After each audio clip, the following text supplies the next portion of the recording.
Morning, besties. We're having a day. Or rather, it's a weekend. It's a really weird weekend because it's a training holiday for me. Today's Monday. I'm supposed to be working usually. But they give us these holidays to make up for all the other stuff they put us through. And then Thursday is Juneteenth. Friday is convention. And I'm excited.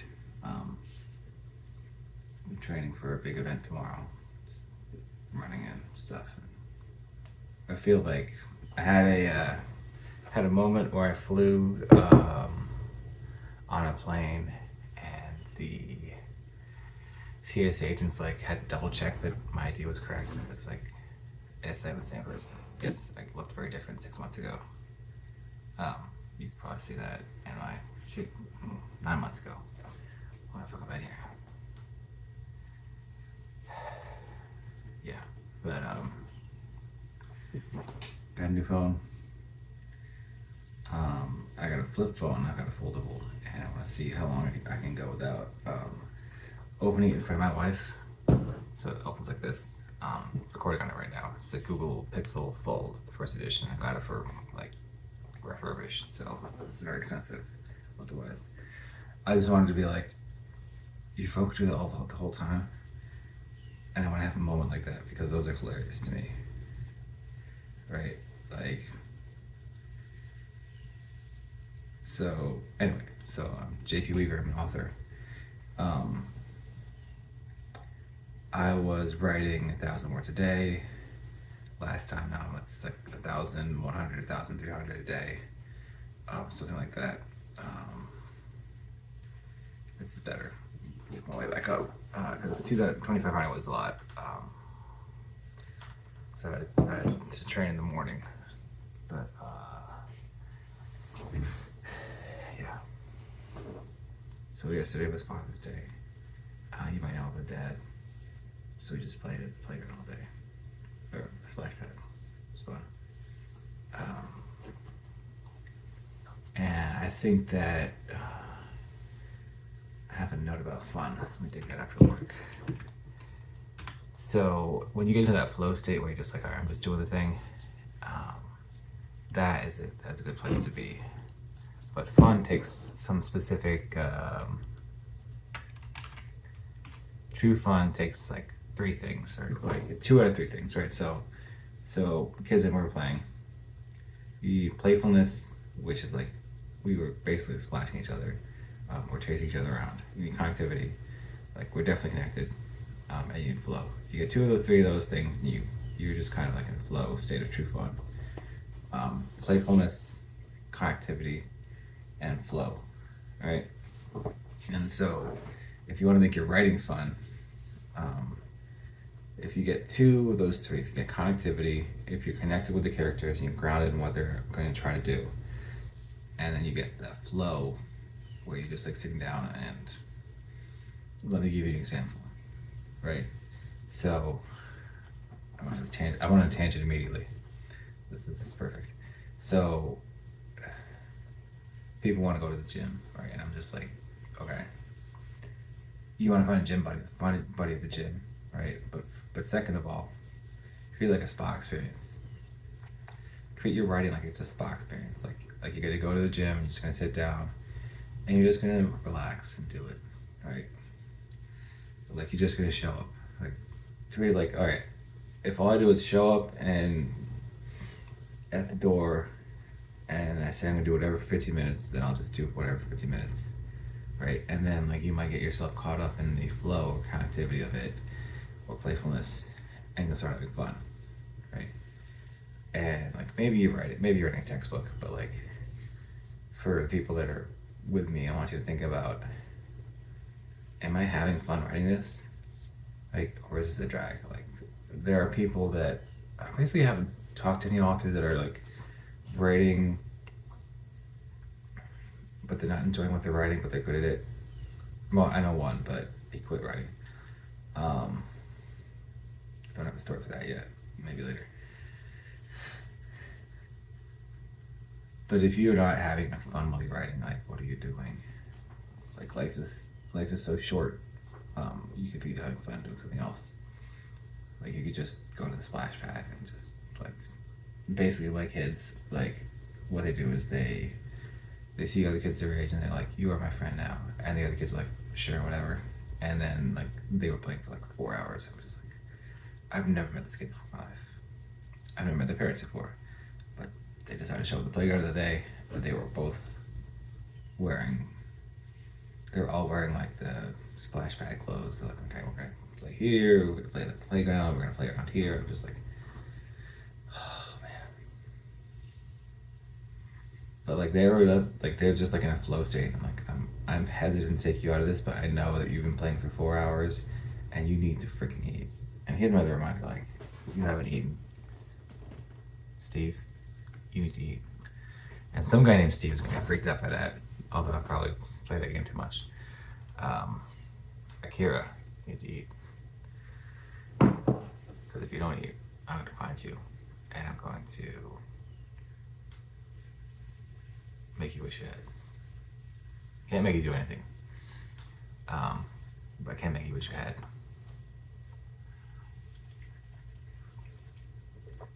That's this. That's make you do anything. But so think about how you could write that in. So if you get, so my way of getting to flow state is just like, I'm just gonna set aside this time, right? I'm just gonna, like, the kids aren't up, nothing going on. It's a rest day for me. Normally I'd be out walking or running. I'll be out taking a walk in a minute. Maybe not, because they're waking up early. Maybe I'll take my kids for a walk. Day like that. We're gonna go to a fun place today. I haven't decided yet. But if the idea is like you're not enjoying it, then here's the problem: is that it'll come out in what you're writing, right? So like, there was a time at the end of the second reader where like, I just really want this to be done, and like it showed it in the it showed it because I need to rewrite the ending. Like, I wanted to write a whole book, a standalone, and at the end I'm just like, I'm so tired of this. I want to get this done, but I want to do it justice. And now I'm like, okay, had I known, I would have taken more time, and I'm taking my time now. That thing's been out for like 3 years. Oh man, it's still my best like read thing because like 1,000 people have read it. When 1,000 people read your book, then you can come talk to me and tell me I'm doing this wrong. No, tell me I'm doing it wrong anyway. I'll take critiques as long as they're playful. Yeah. So halfway through June, I'm gonna do a keynote event and I'm gonna do a villain panel for Immersive Ink Con. And that is the 19th and the 20th. It's Friday and Saturday. It starts like 8:45 in the morning.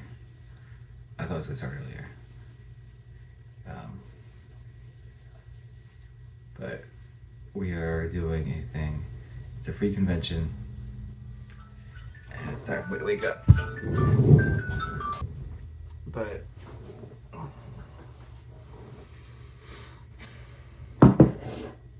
I spent a couple months talking about this idea, found the right dates for it for Immersive Ink. It's basically all going to be on the Immersive Ink server. Next year, this is the first one. If we do this one, then we'll do another one. And it's about getting authors to talk to other authors, for the most part. I feel like there's two of us that are on the server, me and Batopia, or BT-topia, and we're just like, this author, you write mecha-inspired romance, and this author, you also write mecha-inspired romance. Now you need to kiss and make friends. And they're just like, the thing you don't want to do is when you join a social group is you don't want to just like go in and like post something and then like disappear. That's not what you're supposed to do, right? Because then it's just like, okay, this person is not engaging, right? and that's what publishers looking for. That's what your fans looking for engagement. So if you're just like, I'm just gonna drop a link, check it out if you like. No. No.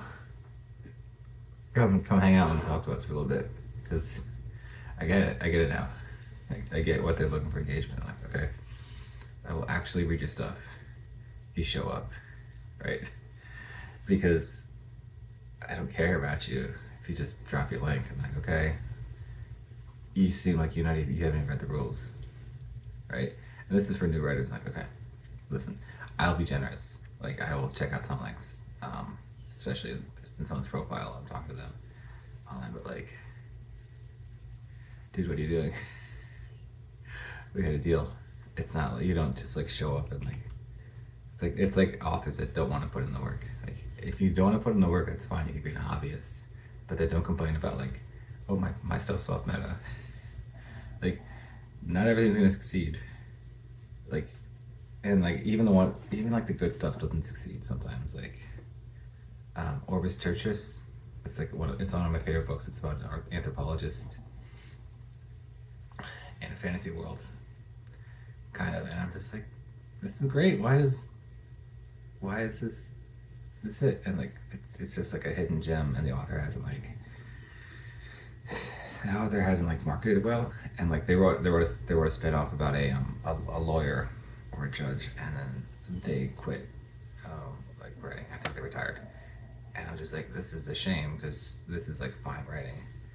Like the Firefox Esquire, that's great. It's the first thing, and when they're done, I'm like, you should publish this. But like, it's up to the author to market their stuff. Like I could be like, hey, this is great. Orbis Tertius, read it. Anthropologist, fantasy world. What? Spin-off about a lawyer in the same world. What? It's really good. It's only 67 chapters, but it's very long. The chapters are long, like 8,000 words. That's the kind of book that would get like a literary fiction deal. But like, the author just wrote it, and like they let it out in the world, and like it found an audience. It found like an audience in me and people like me. But I am a niche connoisseur. Like, I'll read House of Leaves, and I'll be like, yeah, this is ballin'. But like, House of Leaves, it's a niche. Orbis Tertius. There are enough wannabe anthropologists that should read this book. And it's on Royal Road. Let's go check this out real quick. I want to make sure that I tell you, because that's the thing. It's like,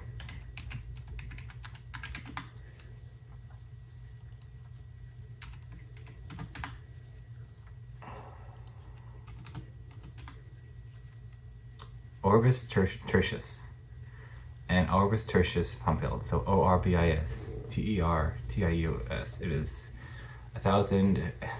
1,671 chapters, or 1,671 pages, 69 chapters. It's been up for over a year. And Orbis Tertius Pumphill is the spin-off is 3,000 pages.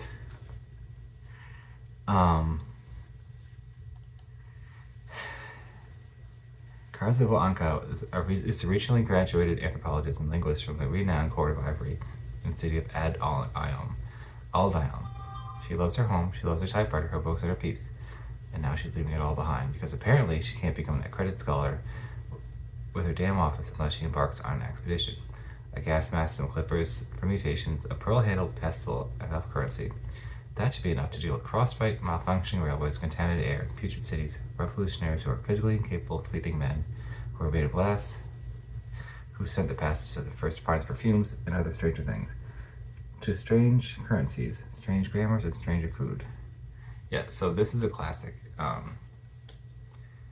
This deserves to be published, but I'm pretty sure that the author retired.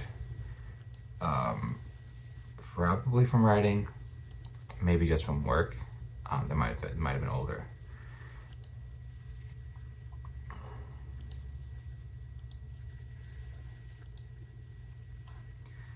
And the other one, Orbis Tertius Pompilid.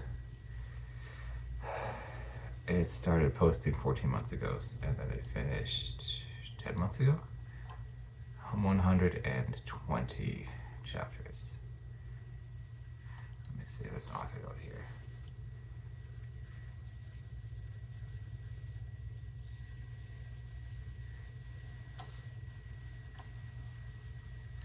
They could be just, they could be just retired, and that sucks because there's like no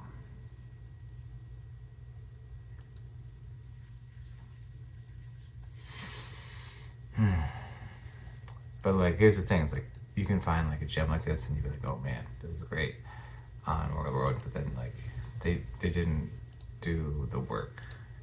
Reading Bishop, so like we had to do the work for them.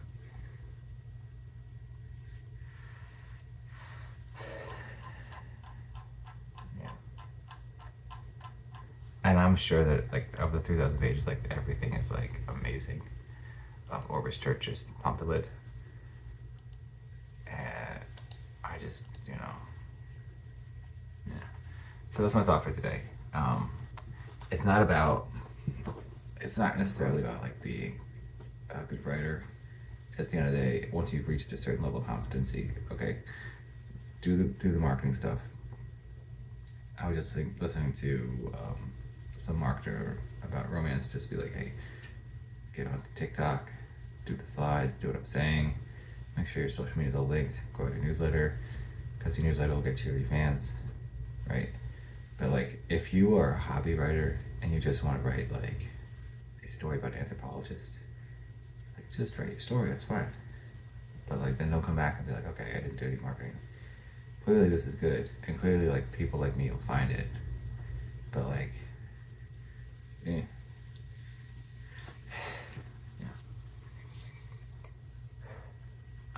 I got a planned video. I'm gonna do one about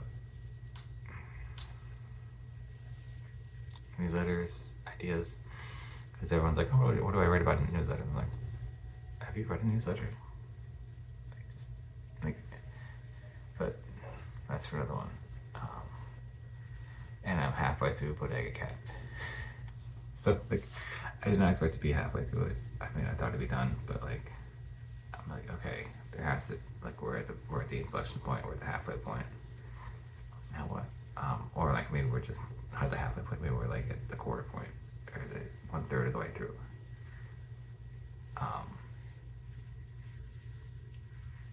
And he's just chilling, but like that's fine because it's kind of like a cozy apocalypse.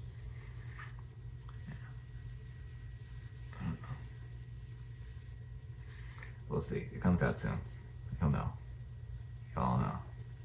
The jokes are gonna break. The jokes are gonna break containment fields. That's it. Thanks for watching, besties. Check me out next week.